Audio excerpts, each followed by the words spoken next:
This is Last Wild Places, a Patagon Journal podcast where adventurers, conservationists, and other inspiring guests share their stories about nature's last frontiers. Hello everybody, thanks for joining us for another episode of Last Wild Places. This is Lily Alford. And I'm Jimmy Langman, the executive editor of Patagon Journal. We are excited to speak today with Dr. Pablo García Borboroglu, president and co-founder of the Global Penguin Society, and a recent winner of the prestigious Indianapolis Prize, also called the Nobel Prize for Animal Conservation. A leader in the worldwide movement to protect penguins, Pablo is a marine biologist working out of Puerto Madryn on the southern Patagonia coast of Argentina, where he does research about seabirds and penguins for Argentina's National Research Council, and is also a professor for the University of Washington. He also designs marine protected areas, and among his projects include helping set up the UNESCO Patagonia Azul Biosphere Reserve, which protects 20 penguin colonies in Argentina. Pablo joins us after recently completing fieldwork on the southernmost tip of Chilean Patagonia to share his vast knowledge about penguins and the biggest threats facing the species today, as well as what his organization is doing to secure their future. Each episode, we also talk to the writers of each issue of the Patagon Journal to get a deeper perspective on their stories. Today's backstory is with Rodrigo Barria about his article, Megafires and Forestry Industry in Chile, The Trees That Fan the Fire, from issue 27. We hope you enjoy the episode.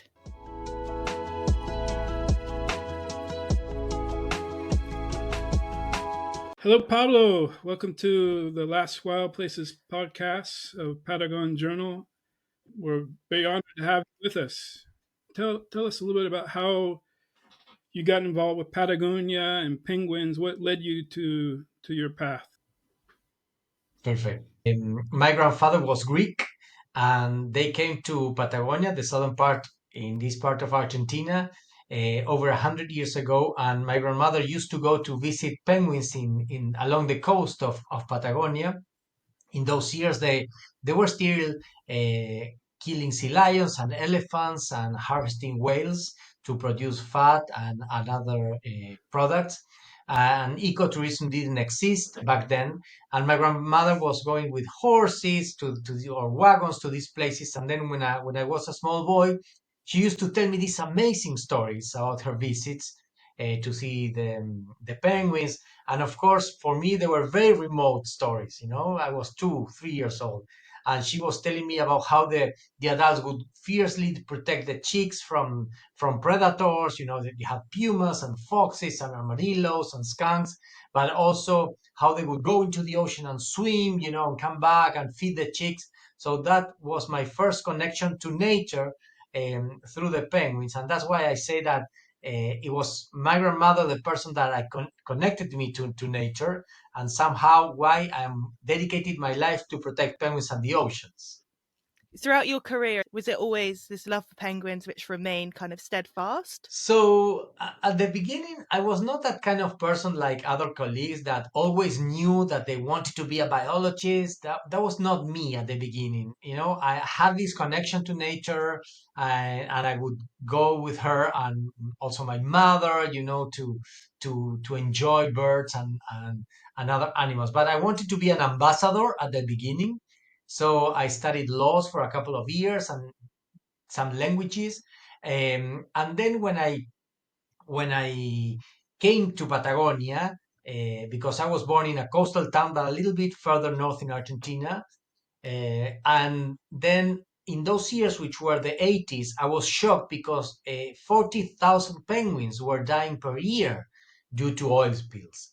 So it was very common to go to the coast and see, you know, dead penguins, oiled or dying. So I was collecting them and rehabilitating them.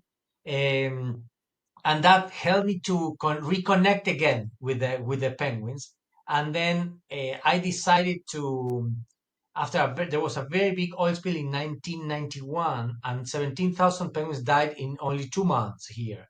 So I set up a rehabilitation center, and but after that I realized that I had to get more tools, you know, to train myself to be more efficient for penguins. And that's how I started an academic career.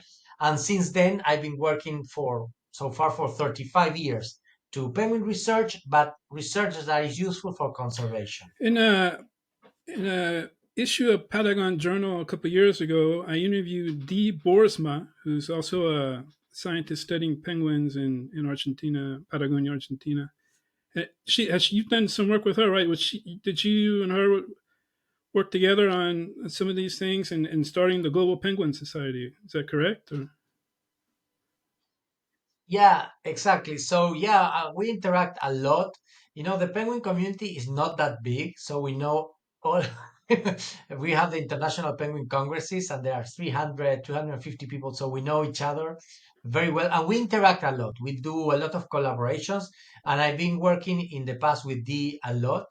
Um, and yeah, in those years, in the early 90s, I met Dee also to have information about how to rehabilitate penguins, and then of course, as I was growing my career in more the academic, because Dee is more into the academic part, we were interacting a lot, of course, and together we created also the IUCN Penguin Specialist Group, which is like very useful in part to decide, assess the conservation status of all the penguins on the planet, but also to identify what are the problems, the solutions.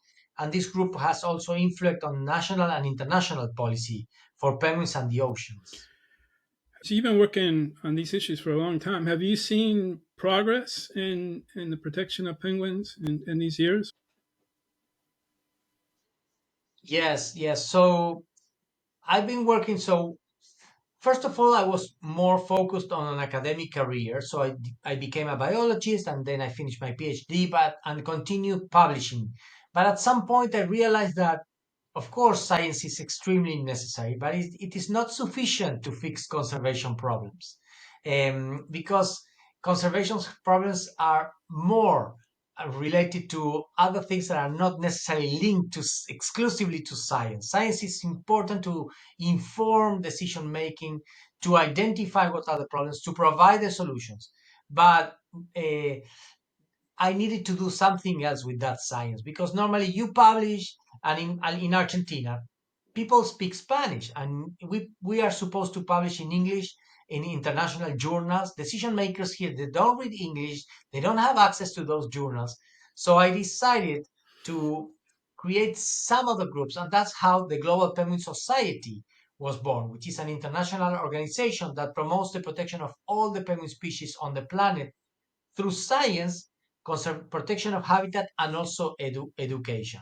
And of course, that expanded the dimension of our work, because it was not only doing science, it was doing science to guide conservation, to create protected areas. So far, we've been able to protect 32 million acres of habitat for penguins, to do management plans for activities that overlap with penguin distribution. Could be oil industries, could be fisheries, it could be, we do management plans for colonies that are open to tourists, but we also have a huge education program, and where, for example, we take kids that live close to penguins to visit them for the first time, because we see that in many cases, penguins, people that live close to penguins, they have less information than other people in big cities in the United States, for example.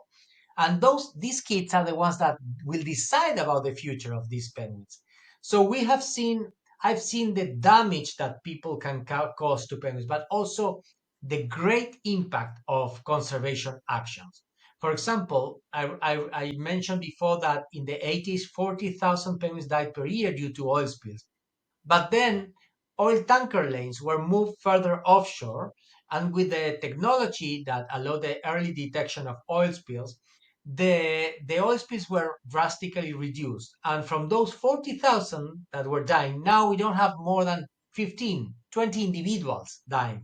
So that's a great conservation stories, in which not only governments were involved, but also the private sectors. And then we have cases in which we were able to discover new colonies settling down, but sometimes penguins settle down in places that are really impacted by human disturbance.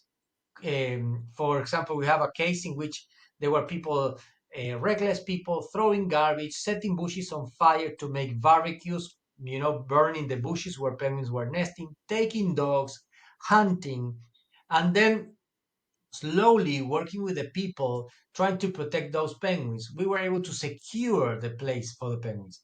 And like this colony that I'm talking about was we discovered 15 years ago, and it had only 6 pairs of penguins that were severely threatened. And now the colonies had more than 4,000 pairs. And we were able to work with the landowners to set up a ecotouristic operation, generating jobs for local people and a lot of opportunities for education and also for science. So now people perceive that it's much better to protect those penguins than to have a group of reckless people destroying everything and enjoying the place for only an afternoon. And to stop the threat of oil spills, did you? That's partly an activist approach too. You have to get involved with lobbying, working with other environmental NGOs. Yes, absolutely. So sometimes we have a good combination because when you are a scientist, you have a scientific credentials that allows you to you have credibility. But we needed to create the global penguin society to have like a policy arm, you know. We needed to have like a conservation arm. And through the global penguin society, we were able to interact with decision makers, with the media, with a lot of private sectors to convince them about the need to do conservation action or some changes. And we work a lot in collaboration with many colleagues and also with many other NGOs, because some challenges are really, really big. Right now, we are also working together to try to minimize or stop in some cases the huge uh, development plans. There's a huge oil development plans for the coastal part of Argentina throughout the continental all the continental shelf. And of course, it's a long process, But the key thing is that to realize that when you work in conservation, you work to change the behavior of people. We cannot change the behavior of penguins, So the more I work, the less time I share with penguins. I, I regret that. But we need to change the behavior of people, of decision makers. We meet decision makers. We translate the scientific information in a friendly way, not only to decision makers but also to communities, because communities have been fantastic to support the actions that we want to create. And of course, they're going to be the people enjoying the protected areas, so they have to be informed about why those rules exist. And in many cases, since we conduct a lot of participatory processes, since they invest a lot of time and energy in those processes, then they want the rules to be followed. And they are the ones demanding the governments to follow the rules of those management plans and of those regulations. So we have this kind of multi-sectoral approach that has been very, very useful so far. When you were talking about the local communities, I know that in the past I'd never thought to imagine penguins sharing a space with humans. They're always kind of shown in the media as very, very remote. And so, how do you work with that engagement of local communities when they share a home with the penguins? Yeah. So what we see now is that, of course, because the human population is increasing, and also because people have access to vehicles like ATVs or four-wheel drive, they have access to places that were pristine for centuries. And they were protected because nobody could go to these places, but now they can. And we are seeing a lot of more interaction, not always positive. So when we work with the communities, sometimes let's say that you want to create a protected area. So you work through the media, you work with the governments. It's like you make like organized, orchestrated approach, So we work with the media to inform people about what we're doing. We conduct these participatory processes where we invite all the sectors that can be influenced by the change in the management of a colony, for example. But of course, sometimes you work with communities, let's say like Antarctica. In Antarctica, you don't have cities, you don't have communities. It is the international community. So the approach is very different through international media. And sometimes when you work in marine issues, not coastal, it's very remote for people. they don't get to understand what you are protecting because they don't get to see this part of the ocean that is protected. So we design the communication messaging in a way that people can grasp that, can understand the importance of that. But more importantly, people have a natural emotional connection to penguins, and we capitalize on that because when we protect penguins, we protect vast areas of the oceans that they are using. And through the protection of penguins, we protect hundreds and thousands of other species that coexist with penguins. In many cases, we don't even know what are those species. In some cases, we don't know enough about them, and or people maybe don't care as much as they care about a charismatic bird like a penguin. So we capitalize on that as well, and of course, we also use the face of penguins to create protected areas. So it's not just about the penguin, it's about the water, it's about the coast, and it's about all the hundreds of species that penguins coexist with. Are you seeing in Argentina and other countries where there are penguins that communities are starting to value and want to protect the existence of these penguins more than in the 90s when you first started out?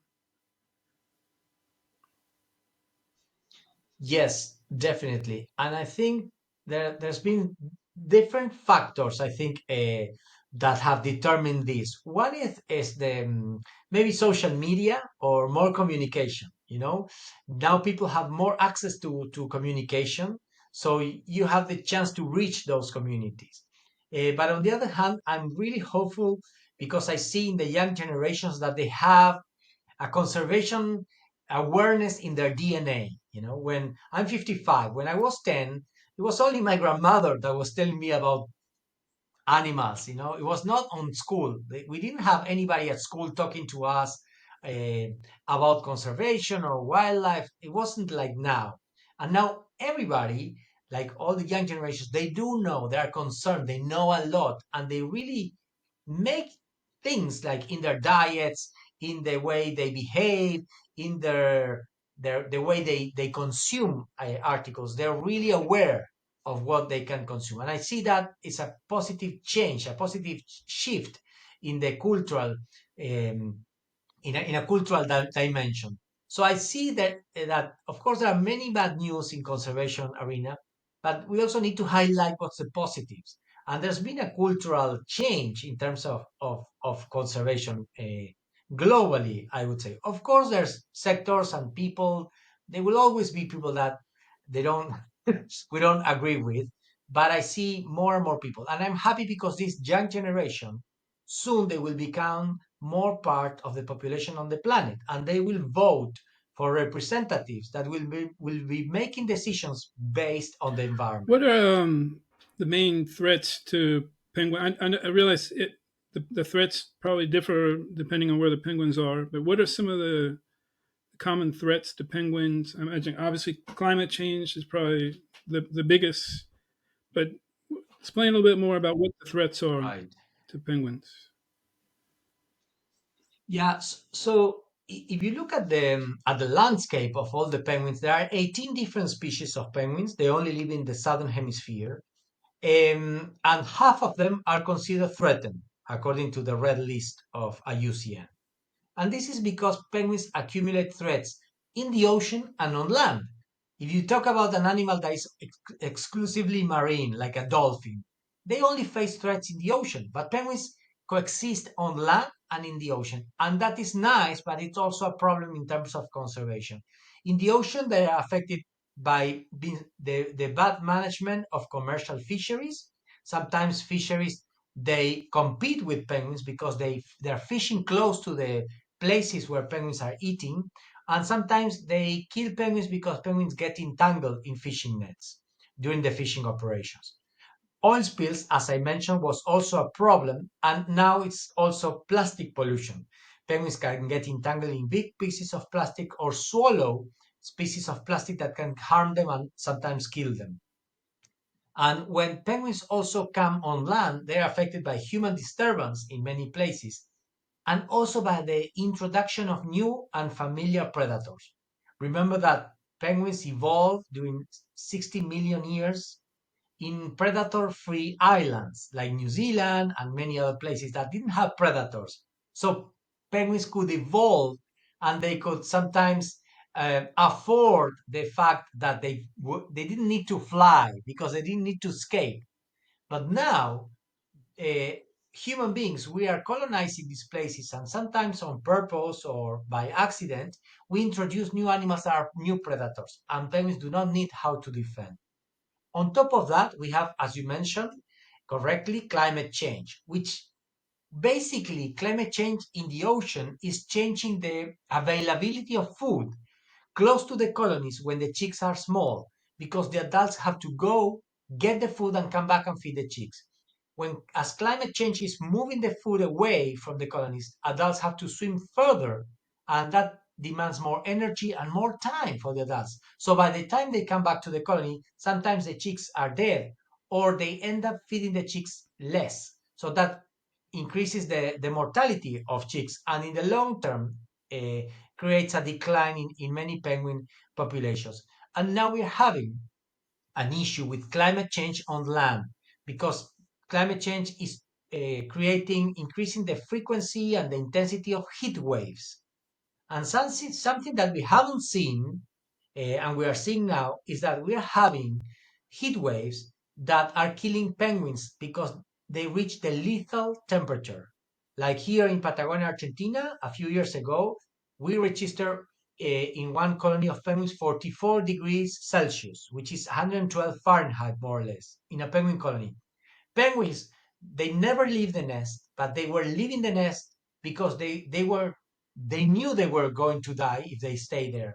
So some penguins are 1 kilometer far inland, and they were leaving the nest trying to go and reach the coast to refresh themselves.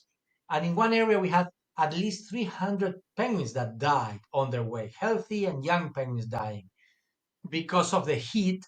It's really hot, and these penguins are less than 50 centimeters tall, so they couldn't even breathe. They were impacted by the Yeah. heat. Heart attacks. The heat stress killed them. And of course, if you are walking in those hot days, they walk among the bushes and the vegetation, and it's even warmer down there and with less oxygen. So that's why that caused their mortality. And during these heat waves also trigger wildfires. And unfortunately, this is crazy, but penguins do not recognize the fire as a threat because they've never been exposed to fires. So they stay in their nests. And even during the big wildfires in Australia, and even here in Argentina, we've seen penguins like preening their feathers calmly behind the flames, and they stay in their nests until they die. And this is really, difficult to understand because all the animals recognize fire. Penguins, they don't do that. They don't escape, and that is a problem. That is a new problem for them. In my interview with Dee Borsman, she was telling me that the male penguins are outnumber the female penguins 2 to 1 in some areas, and that Punto Tambo, the population has declined, and now they're moving to San Lorenzo. What do you think is causing these changes in the population? So, of course, it depends it depends on the species, because all species behave in different ways. In Magellan penguins, there are more males than females, but that depends on the colony. But for example, in emperor penguins, there are more females than males because it depends also on the breeding strategy. Penguins reflect very well what happens to the oceans.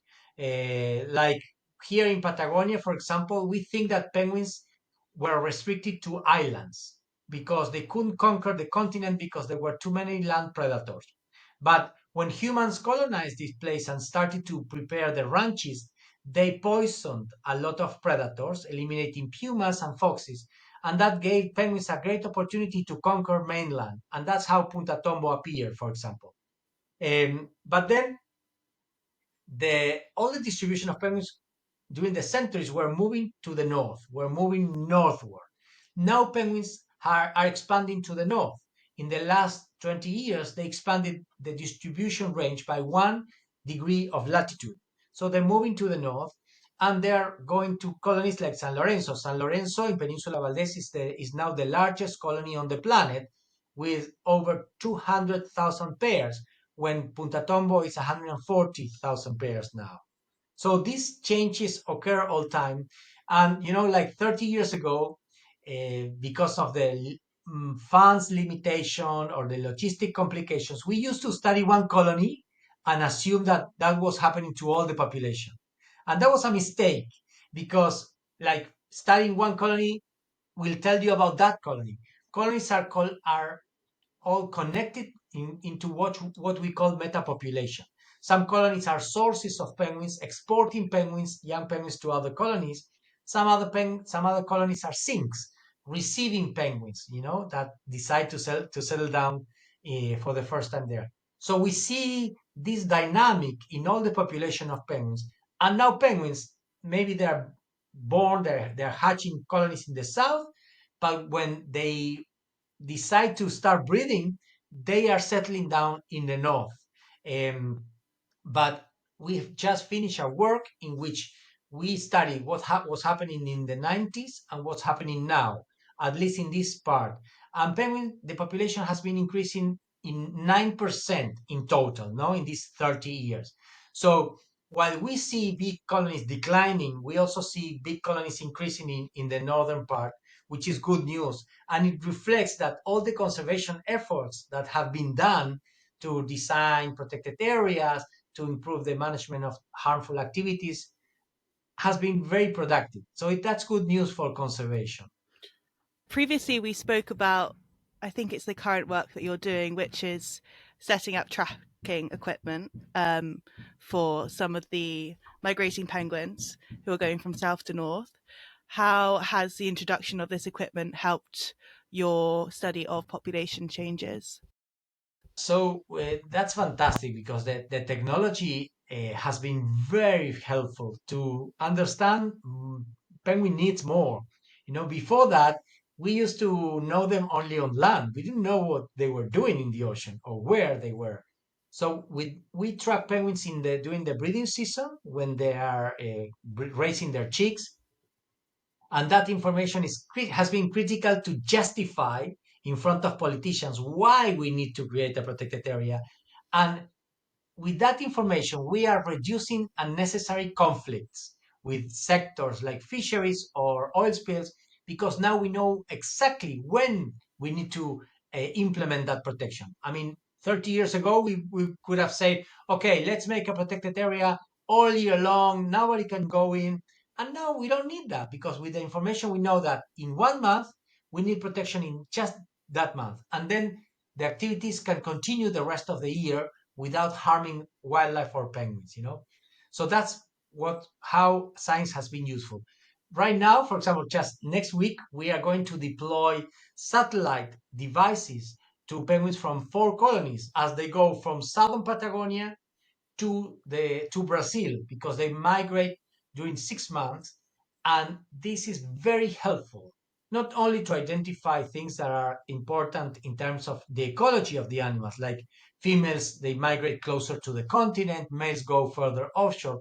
But now we see how they are overlapping with intense fisheries, but how they will overlap with the areas that Argentina wants to develop oil exploration and exploitation.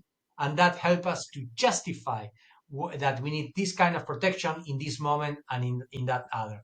So science is, in this case, is fantastic to add credibility to the conservation actions that we're proposing. What penguin populations around the world are most threatened or endangered by climate change impacts?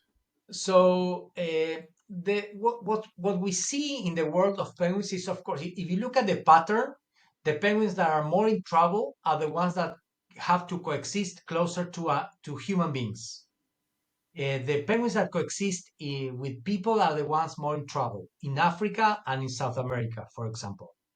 The penguins that are in Antarctica, they are in a better shape. Let's call it like that. But in terms of conservation, what happens to penguins is the accumulation or the overlap of different threats. For example, let's take the example of the African penguin. There used to be 1 million, 1.1 million pairs of penguins 100 years ago. 1.1 million, and now there are 10,000 pairs. So it was a huge decline of almost 98%. And that's because there were 8 million eggs collected for consumption in 1940, 1950.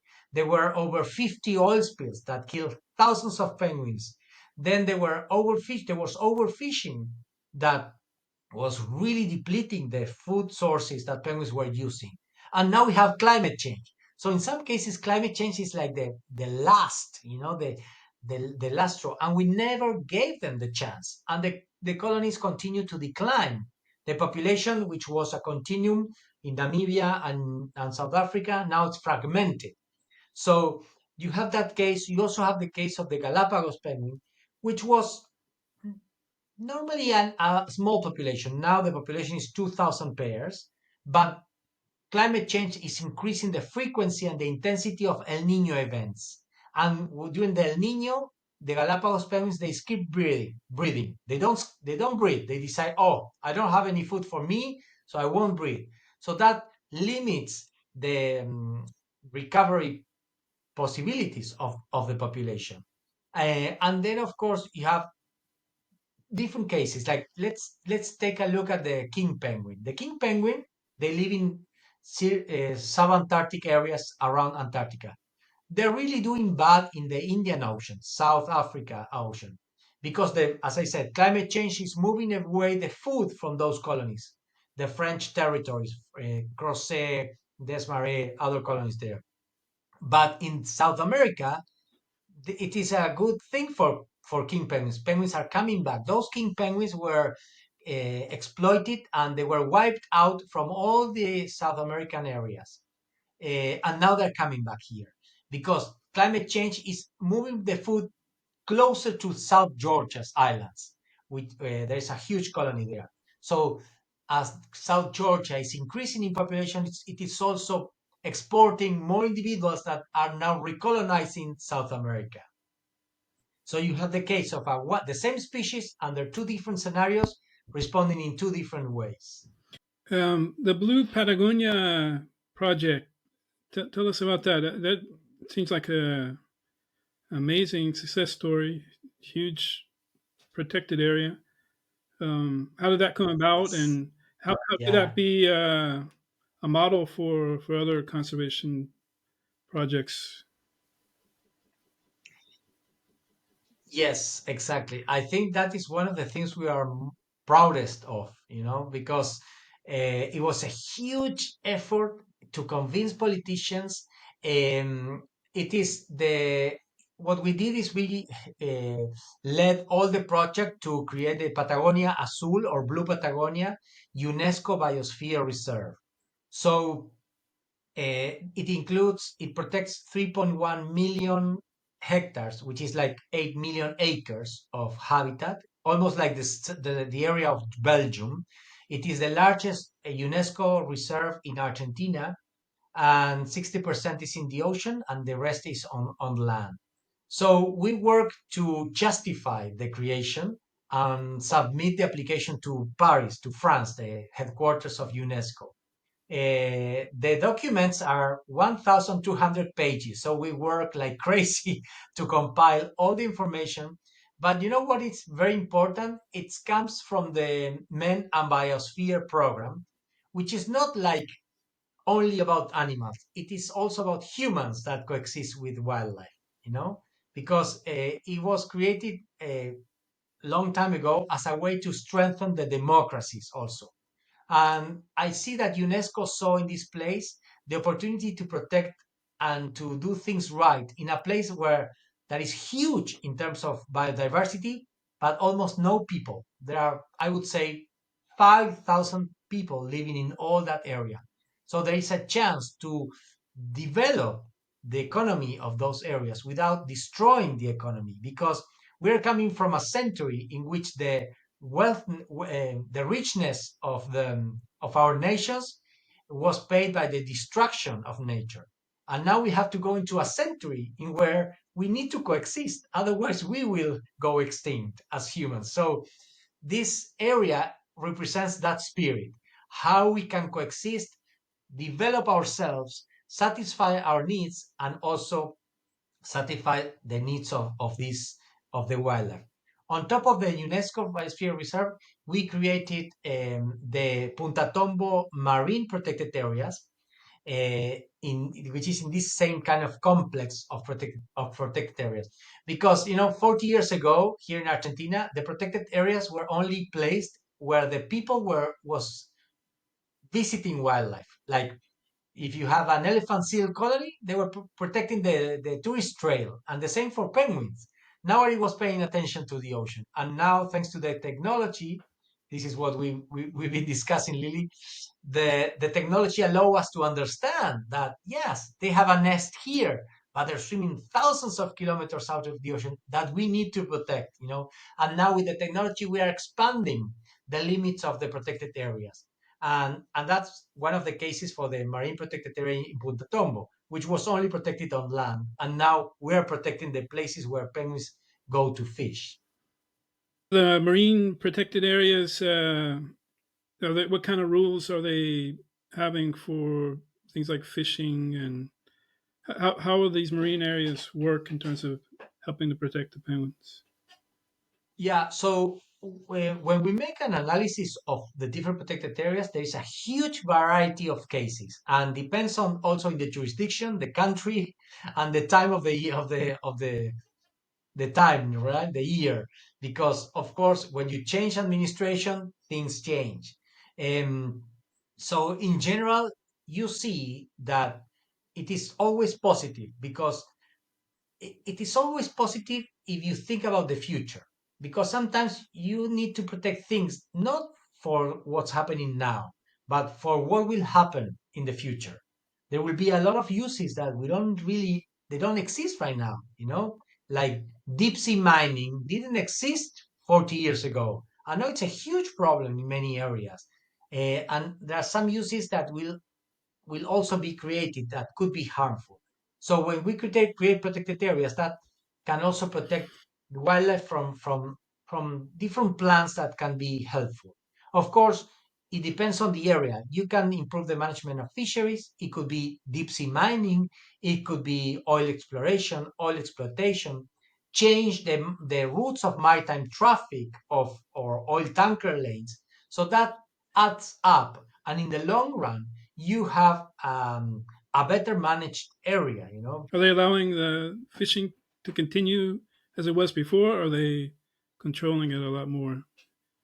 No, yeah, in general, what we try to do is, of course, in an ideal situation, it would be a no-take zone, which is a place where they cannot fish. But that's really hard to accomplish, and you really need to justify that.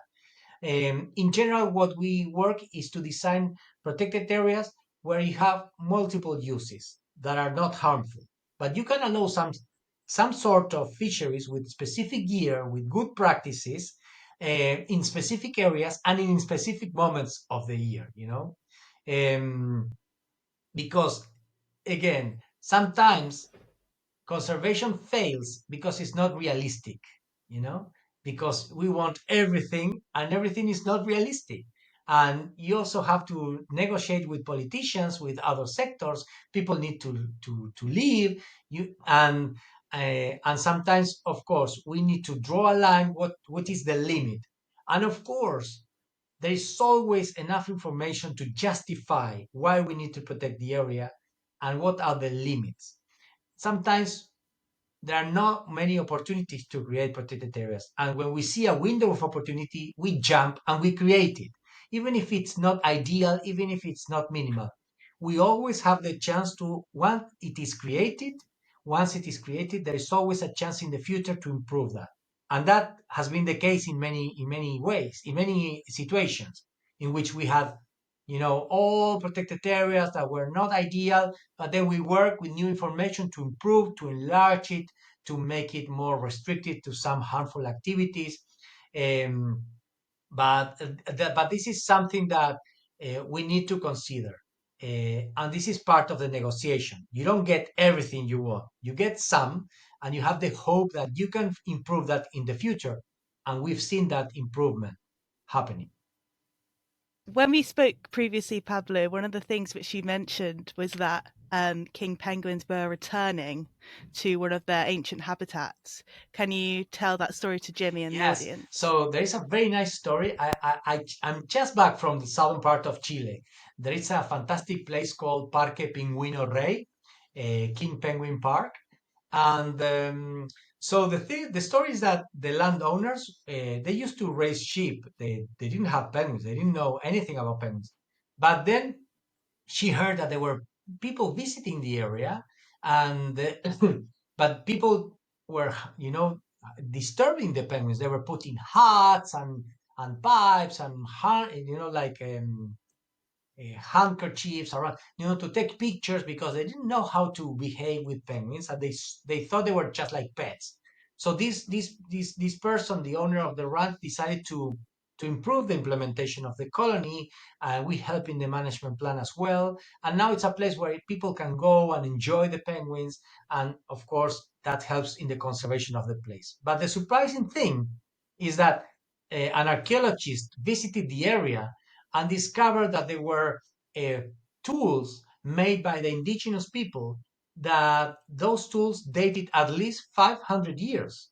So the colony was there long time ago, then it disappeared due to the harvesting 120, 130 years ago. And then when situations improved, they were coming back. The thing is that in the late 80s and early 90s, some local people were selling those penguins, live penguins, for $200. Zodiacs were coming, and then they were taking the penguins to some ships that maybe were going to Asia. And the colony couldn't settle down there. But the penguins continued to establish there. Of course, it was forbidden to do that harmful activity, and now the colony is about 150, 180 penguins. And the colony will continue increasing, and it's very interesting because it's very different to any other king penguin colony, and the ecology is completely different. They're foraging within the Strait of Magellan and also in a bay called Useless Bay, Bahia Inútil, which has nothing to do with what king penguins are used to do in South Georgia's Island, in other oceanic areas. But this also highlights one issue that we are exploring here and there, which is the illegal traffic of penguins that is happening, and it's been happening for a long time. And we know that penguins are always listed in the black market list. You said earlier you studied languages. Have you tried to learn how to communicate with penguins? Have you been able to talk to the penguins or understand what they're saying? Or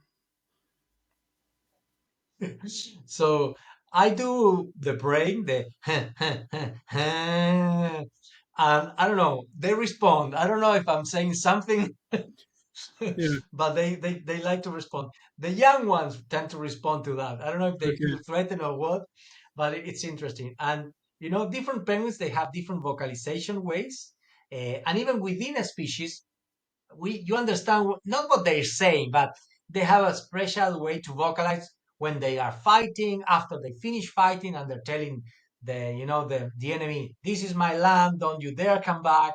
Or when they're calling a female, sometimes when they're bachelors and they weren't able to find a partner, they go "Ah, ah," which is more like a sad song. And then of course it's very common to see them vocalizing during the sunset. And I think that's one of the most amazing wildlife spectacles on the planet. When you have a nice day, no wind, and all penguins coming back from the ocean and vocalizing all together. That's fantastic, really. I remember we have a colleague, he was an opera singer, and he finish a thesis because he wanted to study the vocalization of penguins. He was interested in the songs, and he made a very interesting um, thesis, analyzing the different frequencies that they use depending on the context. And different species, they of course they vocalize in many different ways. Hmm. Interesting. What are some of your most memorable experiences with penguins? So I think one thing that was very important is when doing this big oil spill, when we started to release the first penguins back in the wild. After collecting them, when you see a penguin that is dying on the beach because they are oiled, sometimes they are intoxicated because they were trying to take the oil out of their feathers, so they get intoxicated. Penguins, when they get oil, they cannot go back to the ocean because they lose their waterproof condition and the floatability. So they cannot eat again and they cannot drink water. So they starve to death for days, sometimes weeks. Penguins are very resistant, so they really starve to death, and it's really sad. So I remember the first time we have rehabilitated penguins, and when you release them back in the wild and they go into the ocean, I that was like a eureka moment, like saying, if I can do this and change the life of a penguin, I can dedicate my life to penguins and do a lot of things for their conservation. And somehow that's I've been doing with my academic career, with the Global Penguin Society. We have done an estimation, and we have been able to help at least 2.5 million penguins worldwide. And this is just the beginning. So I'm really hopeful for conservation because we have seen the fantastic impact of our conservation actions. That's it's incredible. Nothing but admiration for everything you've done. You won the Indianapolis Prize recently as well. There was a quote. There was a Yes, quote you said that's for conservation, science is necessary, but so are the people who risk it. What did you mean when you said that? When you got the Indianapolis Prize? yes, because what I see now is that we need more brave people in conservation. We need people with courage. We need people to stand for their species, for their environment, for what they believe in. You can have the science, you can be a fantastic scientist and have your credentials, but you need to use the science in a good way and do something else with the position that you have, not only as a scientist, in every role that you can have as an international citizen, as in any role a human being can have. But sometimes we are not brave enough, and we have to be very, very brave to defend the species that we care about. And go to the press, go talk to our peers, talk to politicians, speak out and do something about that, because I see a lot of problems here, but people sometimes they don't dare stand for the species, stand for their environment, and defend them. Because and I always like to talk about these two colleagues, two researchers, because when you do research, you spend a lot of time with your animal, with your environment, and you see a lot of things that are harmful. And if you shut up, if you don't see anything, nobody will. So it's up to you to do something. And that's why I need that conservation needs more brave people to stand up and do something with what they see and what they believe in. Because you can be talking about conservation all your life, but you have to put your, how you say, your heart and your body where your mouth is as well. Put your sentiment into action. Well, thank you very much, Pablo. Exactly. That's it's been great to have you with us. Thank you very, very much for this opportunity. And one thing that I would like to share with the audience is that sometimes people think that, oh, because there's some conservationists working, I don't have to do anything. They will take care of.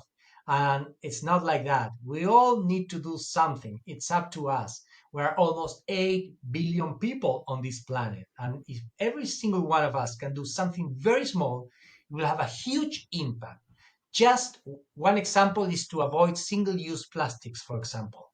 Imagine if we all avoid one piece, it would be 8 billion pieces that will no be available flying or floating in our oceans or on our planet.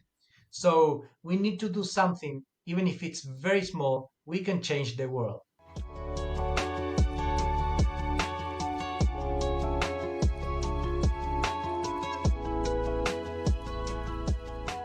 All right. Well, it's so great to have you here, Rodrigo. I'm really looking forward to speaking with you and hearing more about your story. So, just to get started, can you tell me what made you interested in this story? Well, my interest in this topic is because in recent years, large forest fires have become more common in Chile. This having a significant impact not only on extensive areas of the central southern region of Chile, but also in urban areas with serious social effects. It's a fact that the large-scale forest fires have become larger and more dangerous in our country. All this situation has generated a very interesting debate about the responsibility of the forestry industry in this situation. This controversy and many criticisms regarding the responsibility of plantation of exotic species. Yeah, absolutely. And so, can you share with me, tell me what your process was in reporting on this story? Well, I review information, data, and figures available from both the public and private sectors relate to the increase in forest fires in Chile. I also contact different sources involved in Chile's forestry sector to gather their opinions on the issue and obtain insights into the causes and measures that should be taken to confront or to address this crisis. So, have you visited any of these places where some of these wildfires have taken place? Yes, I did. Actually, during these summers, I was in the southern region of Chile, in La Araucanía, and could witness some of the effects of these mega fires and appreciate their magnitude and impact. It's very impressive to see them and the consequences that they are causing. Yeah, absolutely. So, tell me a little bit more about who you spoke with. What did people share with you, and what was something that really stood out to you as important while you were doing these interviews? Uh, well, most of the sources I spoke with were academics who have analyzed and development of forestry in Chile. Their perspective is that the way the forestry industry has grown in Chile with the introduction of exotic species is acting as a kind of fuel of increasingly larger fires. They also emphasize the importance of having regulation governing the forestry industry to prevent the situation from worsening further. Why is this issue important, and what should people know about wildfires in Chile? Uh, well, one thing that caught my attention is the social and community effect generated by mega fires. Studies indicate that the social impact of major fires is more significant than the earthquakes. Chileans who believe that the earthquakes are the worst natural disaster we face are not fully aware of how serious forest fires can be. Another crucial aspect is that the periods of wildfires, which used to occur only in the summer, are now happening month before and after. That meaning there are many months throughout the year when the central southern region of Chile is at the risk of being affected by major forest fires. Wow. Yeah, that's pretty incredible. I have not heard that it's sort of akin to earthquakes. So that's really interesting. Yeah. Well, thank you so much for being here. I just want to open it up if there's anything else you wanted to add or anything else you wanted to share. No, thank you very much for this conversation. Published in print and digital since 2011, Patagon Journal is a bilingual magazine in English and Spanish about Patagonia and the world's last wild places. Head to our website, patagonjournal.com, where you can find our magazine and read our online articles. To subscribe, support our work through our special premium membership program, or buy back issues, merch and more, visit our online store at patagonstore.com. Any suggestions or to contribute stories to the magazine, get in touch with us by email at editors@patagonjournal.com.